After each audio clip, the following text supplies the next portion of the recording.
मरने के बाद और वो अगली लाइफ में जाने से पहले ये बीच में क्या होता है? डेथ्स और नेक्स्ट लाइफ टाइम के Yeah. बीच में? ओके, डेथ के 5 एग्जिट्स होते हैं, ठीक है? जैसे हम लोग योग बोलते हैं कि आपके शादी के भी योग आते हैं कि ये टाइम पे भी मौका मिल सकता है, ये टाइम पे भी, वैसे भी डेथ के 5 एग्जिट्स होते हैं। ओह, जब कोई बहुत यंग गुजर जाता है तो हम लोग बोलते हैं कि वो शायद पहला एग्जिट ले लिया, पहला दरवाजा ले लिया Okay. उन्होंने। तो जो पहला एग्जिट लेता है ना, उसका बहुत क्विक, पेनलेस और सरप्राइजिंग सा डेथ होता है। लेकिन मेडिकल साइंस हमारे पास है, हम लोग हर एक इंसान को बचाने में लगे रहते हैं। तो हम लोगों ने किसी को पहले एग्जिट से बचा लिया, दूसरे एग्जिट पे भेज दिया, तो फर्स्ट एग्जिट से सेकेंड एग्जिट के बीच में उनकी लाइफ थोड़ी सी डिफिकल्ट हो जाती है, स्ट्रगल्स बढ़ जाते हैं। सेकेंड एग्जिट भी आया, लेकिन अभी भी इस इंसान का मन नहीं भरा, नहीं नहीं नहीं, मैं तो जाने को रेडी नहीं हूँ, मेरे को तो अभी घर है, बच्चे हैं, सब कुछ, I want to live more. तो सेकेंड एग्जिट से थर्ड एग्जिट जाएगा, और भी डिफिकल्ट हो जाएगी जर्नी। ऐसे करके जब 5वें एग्जिट पे पहुंचते हैं ना लोग, तब तक सारे अपने हाथ जोड़ के उनको बोलते हैं कि आप जाइए, हम देख लेंगे, क्योंकि हर एक एग्जिट पे जर्नी और डिफिकल्ट हो जाती है, ठीक है? जब कोई जाने वाला होता है, उनके एंसेस्टर्स आ जाते हैं उनको वेलकम करने के लिए कि come, this is a safe place. और after they meet their ancestors, ऐसा कहा गया है that they go through a beautiful tunnel of light, like strong strong strong light.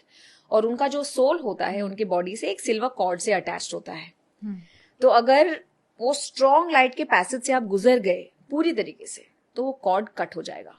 इसका मतलब अब आपका सोल आपके शरीर में नहीं जा सकता। okay. लेकिन आप पूरी तरीके से उस लाइट के अंदर जाएं, उसके पहले आपको आपके एंसेस्टर्स पूछेंगे, हो गया ना तेरा सारा काम, कुछ बाकी नहीं है ना, रेडी है ना आने के लिए? और अगर आप बोलते हैं हाँ भाई बस मैं तो थक गया, अब मुझे अब वापस घर आना है, then the cord gets cut and then you are there in the soul realm. Okay. अब सोल रेल्म में हम लोग ऐसे ही वेले नहीं बैठे होते, क्योंकि सोल रेल्म के अपने खुद के लेसन्स हैं। There is, it's pure love energy on the soul realm. तो जो हमारे एंसेस्टर्स हैं वो हमारे स्पिरिट गाइड्स बन जाते हैं। वो हमको जीपीएस के जैसे गाइड करते हैं कि अच्छा अब ये करो, ये मत करो, अब ये कर सकते हो, अपनी तबीयत का ध्यान रखो। हमारे सपने में आते हैं, हमको मिलते हैं। कभी कभी आपने ये महसूस किया कि आपको नींद में ऐसा झटका हो गया? हाँ. तो वो जो झटका होता है ना, वो आपके एंसेस्टर्स आपको आके ऐसे हग करके जाते हैं स्लीप स्टेट में। लेकिन वो एनर्जी आपको ह्यूमन के जैसे फील नहीं होती, तो आपको लगता है कि what was that, but that is actually them coming and giving you an energetic hug. जब आपके सपने में आते हैं आपके मम्मी पापा या जो भी गुजरे हुए हैं, they are actually visiting you और बहुत काम कर रहे हैं ऊपर, सुपरवाइज कर रहे हैं कि सब लोग ठीक है, सब लोग ठीक नहीं है। They are always available. फिर वो डिसाइड करते हैं कि हमको अब यहाँ कितनी देर रहना है। अगर बहुत ज्यादा अटैचमेंट है अपने बच्चों के साथ, तो पहला मौका देखते वापस फैमिली में आ जाएंगे। Okay. somebody gets pregnant, they will come right back. But if they feel like बहुत हो गया भाई, तो वो 20 साल, 25 साल, 50 साल, शायद 100 साल, they will take a sabbatical and they'll be like, I'm not coming down, no, not right now. ये AI का जमाना है, AI के जमाने में मुझे पैदा नहीं होना, मैं वापस जब सत्युग आएगा ना तब मैं वापस आऊंगी. It's their free will. Oh. So then how do you, I mean, you're saying it's their free will. मतलब the Yes. soul is deciding कि मुझे कब वापस आना है, यहाँ पे कहाँ एक वापस कैच आना है. अगर आपके कर्म अच्छे हैं तो आपको फ्री विल का वरदान मिलता है. Okay. Okay, that now you can choose. लेकिन अगर आपके कर्मास बहुत बुरे हैं और you don't have enough light in your soul, तो आपको फटाफट वापस नीचे रीइनकार्नेट करना पड़ेगा to learn those lessons again.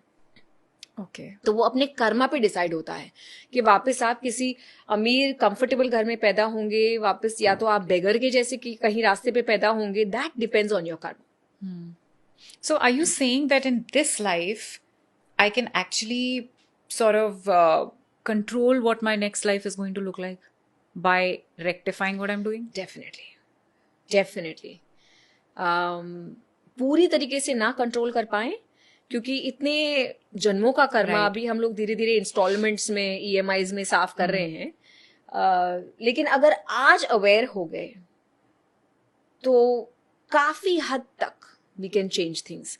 अब कर्मा बैलेंसिंग एक चीज होती है, कर्मा क्लियरेंस एक चीज होती है, कर्मा बैलेंस कब होता है? लोगों को लगता है कि मैंने है ना इस इंसान का इतना पैसा खा लिया, लेकिन कोई बात नहीं, मैं गाय को रोज रोटी खिलाता हूँ तो मेरा कर्मा बैलेंस हो जाता है। Okay. ऐसे नहीं होता। Okay. मैं यहाँ पे चोरी कर रहा हूँ लेकिन मैं यहाँ पे तो भगवान की राम नाम की माला जप रहा हूँ, मेरा कर्मा बैलेंस हो गया। ऐसे भी नहीं होता। If you have put somebody through something and they have suffered, only and only when you suffer exactly the same thing, that is when karma is balanced. अगर आपने किसी को डांट भी दिया है भाई क्योंकि आपका मूड खराब था, तो भाई वो डांट तो आपको आनी ही आनी है कहीं और से, तब वो कर्मा बैलेंस हो गया। और ये जो कर्मा बैलेंस हो रहा है ये जरूरी नहीं है कि सेम लाइफ में हो। नहीं, बिल्कुल जरूरी नहीं है।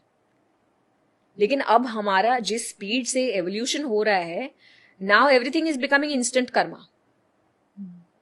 तो ज्यादातर पॉसिबिलिटी है कि ये लाइफ टाइम में हो, या तो आपको या तो आपके बच्चों को। Okay. So we have to be very careful because what goes around will come around. And why do we see people who have very evidently bad karma being so successful in life and making so much money, and you always look at them and feel नहीं यार ये गलत काम कर रहा है, हमें भी गलत ही करना चाहिए। This is a very beautiful and a very profound question, very common question also. जो उनके पास पैसा है, रिचनेस है, फेम है, वो शायद उनके पास्ट लाइफ से आई, शायद उनके पूर्वजों के अच्छे कर्मा से आई। लेकिन मैंने ये भी देखा है कि कुछ लोगों के पास ना एक्सीलेंट कुंडलियां रहती हैं, उनकी जन्म कुंडली को देखो तो ऐसा लगता है कि भाई वाह क्या इंसान होगा, लेकिन उनके कर्मा इतने बुरे होते हैं, इतने बुरे होते हैं कि वो लाइफ को झंड कर देते हैं। और कुछ लोग ऐसे होते हैं जिनकी कुंडलियां बहुत बुरी होती हैं लेकिन इतने अच्छे कर्मा करते हैं कि वो कर्मा उनकी कुंडली को भी ओवरटेक कर देता है। You can not take your karma for granted. And karma is not just मैंने क्या किया, karma is your action plus your reaction plus your intention. आपने मेरे लिए कुछ किया या मेरी तरफ कुछ किया तो मैंने किस तरीके से रिएक्ट किया है, वो भी मेरा कर्मा है। मैंने आपको कुछ नहीं किया लेकिन मेरा इंटेंशन क्या है आपके लिए, वो भी मेरा कर्मा है। इन तीनों चीजों को, इनकी जो कलेक्टिव एनर्जी है, इनको जब हम संभालते हैं ना, that's what we call this is good karma. लेकिन अगर इस जन्म में आप बहुत सारे लोगों की मदद कर रहे हैं छोटी बड़ी चीजों से, तो वो कार्मिक पॉइंट्स आपको मिलेंगे। वो आप जितना इस लाइफ टाइम में यूज कर सके इस लाइफ टाइम में यूज होंगे, आपके बच्चे यूज कर पाए उनके लाइफ टाइम में यूज होंगे। Balance, you will carry it forward in your next. But it's very confusing sometimes that I see a lot of people, they genuinely don't know that they are doing something wrong or they are hurting somebody. And sometimes, I mean, you yourself feel कि यार मैंने तो अच्छे intention से किया था, उसको बुरा लग गया, मैं क्या करूं? So how does one deal with that? Like, what is the right way to ensure कि आप अच्छा करना चाह रहे हो और लेकिन आप अच्छा कर भी पा रहे हो? Not everybody can be in the full receiving of you. Okay? आपके पास 2 लीटर दूध है और वो आप किसी को देना चाहते हैं, लेकिन उनके पास तो 100 ग्राम का ही कप है। तो 2 लीटर अगर आपने उनको न्यौछावर कर दिया उन पे, तो वो लोग लगेंगे क्या पागल है क्या, मेरे कपड़े खराब हो गए। They are not in receiving of you.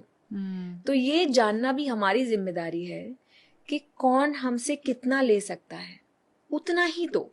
बाकी you preserve the energy for your self, you give it to your self, and that's what we call self love. मुझे सब कुछ तुम्हें देने की जरूरत नहीं है। So tell me what happens after we die.